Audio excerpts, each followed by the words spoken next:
کول غواړي چې د افغانستان د بني اسرائیلو دا خبره واورېدله نو دوی آه و فغان وکړه وی جړل او چغې کړل نو د هغې آه و فغان نه وروسته د دوی نوم شو افغان نوم پې د هغې او بیا دا پښتانه د افغانستان نه لاړل مصر ته بخت نصر یې قتل که بیت المقدس یې ته آزاد که او بیا چې کله د پیغمبر علیه السلام جرګه افغانانو ته راله نو دی افغانانو د پیغمبر علیه السلام د جرګې ښه قدر عزت وکړو او خبرې ښه په ادب باندې واورېدې او آخر کې د پښتنو ورته وی چې کوم مشر رالیږلی نو هغې مشر سره به ملاقات کوو د هغې نه پس به بیا فیصله کوو صحابه کرام ورته ډېره ښه د موږ سره لاړ شئ نو پښتانه د افغانستان نه مدینې منورې ته لاړل او د پیغمبر علیه السلام سره ملاقات وکړ او ښې خبرې ورسره وکړلې نو د پښتنو په دې ښو خبرو باندې پیغمبر علیه السلام د دوی په باره کې وفرمایل اولئک فتحان الاسلام پیغمبر علیه السلام دا اسلام د یوې کشتۍ سره مشابه کو په سیند کې دا کشتۍ چې ګرځي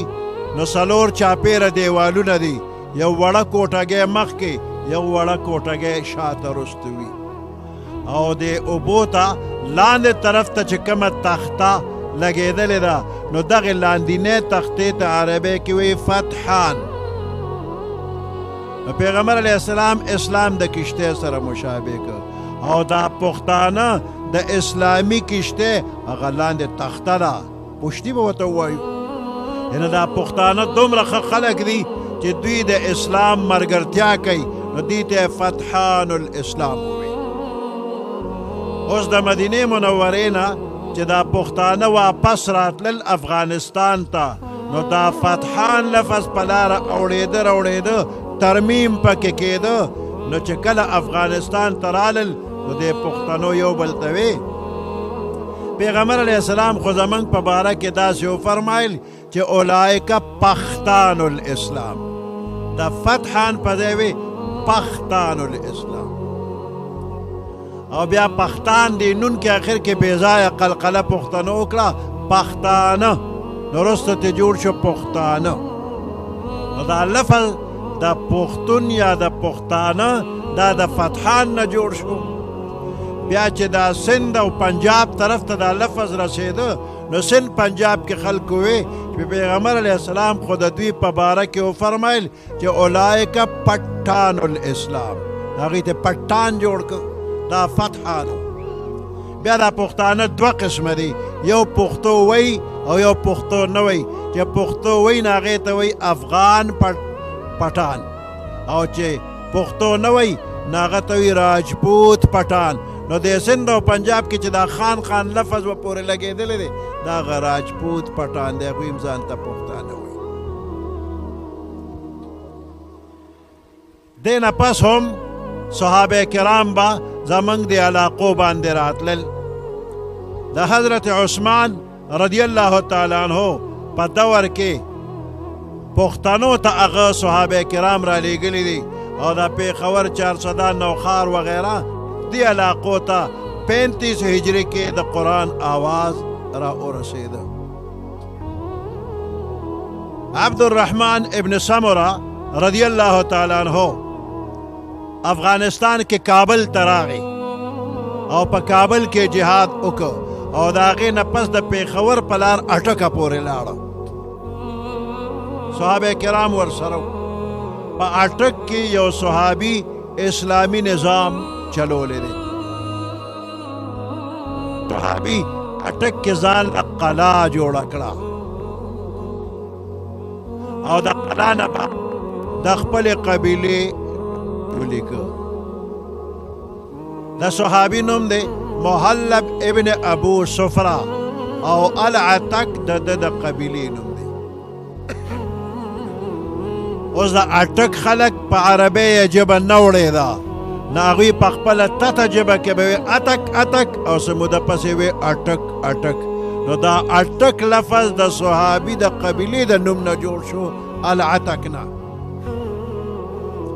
سوال دا دی چې د صحابه کرامو د عربو ښکلی وطن پرېښوده، قام قبیلې پرېښوه، بچي یې پرېښودل، زرګونه میله لارې وواله او زموږ د علاقو ته رالل. نو دلته کې څه باغ و بهارو نه،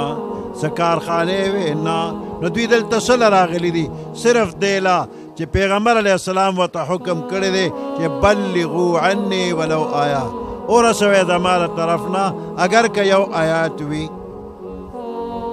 نو صحابه کرامو موږ ته قرآن را رسولی دی، دې دپاره راغلي دي. صحابه خپله ذمهواري پوره کړله. اوس زموږ د موجوده زمانې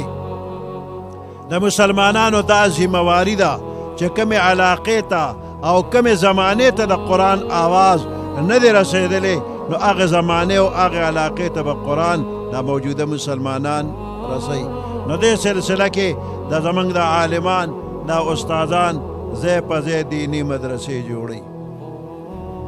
وړه مدرسه ده او که لویه مدرسه ده، دې کې د قرآن خدمت کیږي. هر بنده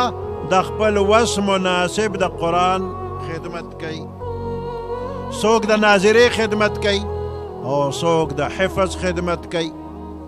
څوک د قرائت او د تجوید خدمت کوي، څوک د ترجمې د تفسیر کوي او څوک د نورو علمونو. هر بنده د خپل وس مناسب د قرآن خدمت کې لګیا دی. ناظرې والا منږ ته داسې د کمې درجې معلومیږي، خو د الله په نظر کې وګوره چې ناظرې والا ته الله کم مقام ورکوي. یو حدیث مبارک کې دی چې یو بنده په ناظره قرآن ویلی دی او دې 200 آیات روزانه تلاوت کوي او دی وفات شي، نو دی خو خدای بخلی دی، خو د ده د قبر نه غیر چاپیره اوه ګناهګار مړي د ده په سفارش بخلي شي. چې دا موت تا ته ساده ښکاري او د کمې درجې ښکاري، د هغه د خاطره خو ګاونډیان بخلي کېږي چې دله به یې کم مقام ورکړي وي. او که په یاد د قرآن یاد که نو دا درجه به د نورم اوچته شي. حافظ د قرآن چې کله وفات شي او قبر کې کېږدي، نو د ځمکې ته الله حکم کوي چې یا ځمکې خاورې کې به نه، ځمکه وایي څنګه به یې خاورې کړم، ستا قرآن یې سینه کې پروت دی، خاورې کولی نه شمه. نو حافظ د قیامت د ورځې پورې په قبر کې صحیح سالم روغ او خوشحاله به پروتي. 1932 کې په عراق کې 2 صحابه کرامو، جابر ابن عبدالله رضی الله تعالی عنہ او حذیفه رضی الله تعالی عنہ، د دوی د قبرونو ته دریای دجله د طرف نه په ځمکه کې دننه دننه اوبو لار روانه کړې ده. قبر ته لا اوبه رسېدلې نه دي چې دا دواړه صحابه کرام د عراق بادشاه ته خوب کې رالل، وی زمونږ د قبرونو ته اوبه را روانې دي او که قبر ته اوبه راغللې نو زمونږ دا قبرونه به وغورځېږي، مهرباني وکړه موږ د دې ځای نه وباسه، بل ځای هم دفن کا. بادشاه عالمانو سره مشوره وکړله او قبر یې وسپړده. چې څنګه یې قبرونه وسپړدل، دواړه صحابه کرام داسې تر و تازه پراته وو لکه 1 ګنټه 2 ګنټې مخکې چې چا دفن کړي. سترګې غړېدلې وې، د سترګو یو انګریز ډاکټر سترګې وکتې، وی دا اوس هم جمدې دي. 8 لکه خلکو د دې سترګو دیدار کړی دی، په دې نیت چې په دې سترګو پیغمبر علیه السلام لیدلی دی. او دغه وخت کې د دوی پوره 14 کاله په دې قبر کې شوي دي، په اوپره خاوره باندې پراته دي، لاندې کوزې نشته، بستره نشته. او دا خاوره نه کفن خرابوي او نه بدن خرابوي. دا ولې؟ دا قرآن حافظان، د قرآن عالمان او خادمان دي نو ځکه روغ پراته دي وی امانت به د لحد په منځ کې پروت دي که چا ځان که امانت په دې دنیا نو که څوک ځان امانت کول غواړي نو د قرآن په خدمت کې په هره طریقه چې وي ځان دې پکې ور داخل کی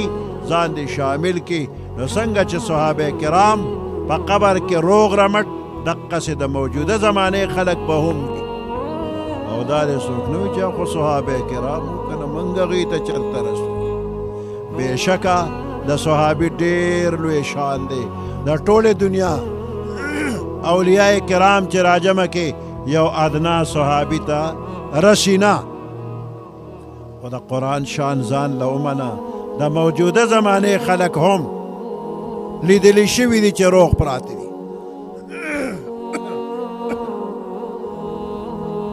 افغانستان نه یو طالب دیوبند ته لاړه په دیوبند کې سبق وی بیمار شو وفات شو او د دیوبند بزرګانو هلته کې دفن کړ په موجوده وخت کې چې د خبر اوړو راوړو کومه اسانتیا ده دا اسانتیا هغه وخت کې نه وه نو د طالب د مرګ خبر افغانستان ته چې لاړ او د طالب خپلوان دیوبند ته تلل نو شپږ میاشتې پکې تېرې شوې د طالب خپلوان د دیوبند عالمانو له ورغلل وی زموږ د طالب قبر راتوخه موږ یې وړو علامه انور شاه کشمیری رحمت الله علیه ورته وی مسلمان چې یو ځل دفن شي هغه به بیا نه وړي د طالب خپلوانو وی نه موږ خپل مړي وړو انور شاه کشمیری رحمت الله علیه ورسره ډېر فضایل مسایل ووی خو افغانانو نه منله آخر کې علامه شمس الحق افغانی رحمت الله علیه ته وی ته پښتون دا افغانان دام پښتانه دي لږې ته په خپله ژبه کې پوهې که نو افغاني صاحب هم ورسره ډېرې خبرې وکړه خو د طالب خپلوانو ونه منله او قبر یې وسپړده صندوق کې مړی واچو او د دیوبند نه افغانستان ته وړي او چې قبر کلو شو نو د مشکو خوشبو شروع شو او بیا د هغې ځای نه پېښوره پورې طالب په صندوق کې راوړه او چې د پېښور نه افغانستان ته اړو نو د هغې ځای پولیس والا ورته وایي چې دې صندوق کې تاسو د مشکو سمګلینګ کوئ موږ به دا صندوق سپړو نو د طالب خپلوانو ورته وایي طالب پکې دی او د مشکو په کاروبار نه پوهېږو خو پولیس والا صندوق کلو که طالب یې راوویسته ویړو راویړو په یو ځای کې هم مشک نشته خو د مشکو خوشبو وه او په دغې ورځ باندې د لندن نه یو خان هم په صندوق کې راغلی و چې د هغه د څښا بوی د وجې خپلوانو پوزه پټه کړې وه هغه نه د دنیا بوی ته او طالب نه د قرآن بوی ته موجوده زمانه کې هم الله دې مخلوق ته ښیي چې د قرآن سره یې مینه وي نو هغه نه د مشکو خوشبوی ځي د مرګي هېڅ پته نه لګېږي په جمع کې مونځ وشي او ساعت پس خبر راشي فلانې وفات شو هغه خو اوس موږ سره مونځ وکړو وی هارټ اټیک ورته وشو نو ناڅاپه ناڅاپه مرګونه راځي او که یو بنده د اوس نه اراده وکړي چې زه د قرآن طالب شومه زه قرآن خادم شوم او دې بیګاله یا سباله وفات شو نو د ده مرګ د شهادت دی من مات فی طلب العلم فقد مات شهیدا څوک چې په طلب د علم دین کې وفات شو نو د ده مرګ دا د شهادت دی او د پیغمبر او د شهید په منځ کې د یوې درجې فرق چې پیغمبر دی او دا شهید امتی دی نو ځان د قرآن خادمان او طالبان کې که د چا ژبه اوړي هم او که اوړي نه هم نو قرآن ته کښېنه د قرآن طالب شه الله پاک دې د دې ماشومانو د قرآن دا ختمونه مبارک کړي او دوی له الله نورم د دین علم ورکړي وسره د عمل توفیق دې الله ورکړي او چا چې قرآن نه دی ویلی ټول د الله د قرآن عالمان کړي او د دې ځای دا فیض او برکت غیر چاپیره ټولې علاقې ته د الله نصیب کړي سبحان ربك رب العزة عما يصفون وسلام على المرسلين والحمد لله رب العالمين